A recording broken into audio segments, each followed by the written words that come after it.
আজ এঁকেছি পলাশ ফুল। পলাশ আমার ভীষণ পছন্দের ফুল।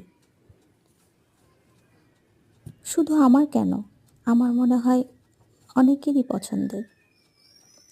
এজন্যই তো পলাশ নিয়ে কত কত গান, কবিতা, সংলাপ আছে, তাই না? আমি যে কলেজে পড়তাম সেই কলেজের শহীদ মিনারের দুপাশে দুটো পলাশ গাছ ছিল।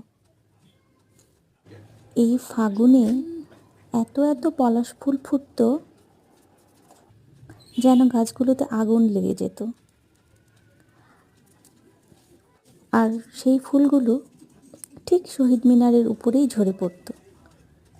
কি অপরূপ দৃশ্য ছিল সেটি। আর আমি কলেজে যাওয়া আসার পথে ফুল কুড়িয়ে তবেই আসতাম। আজ মনে পড়ছিল সেদিনের কথাগুলো। খুব মধুর স্মৃতি। আর এখন মনে হলো, ইস, আমার বাড়ির সামনে যদি একটা পলাশ গাছ থাকতো কতই না ভালো হতো।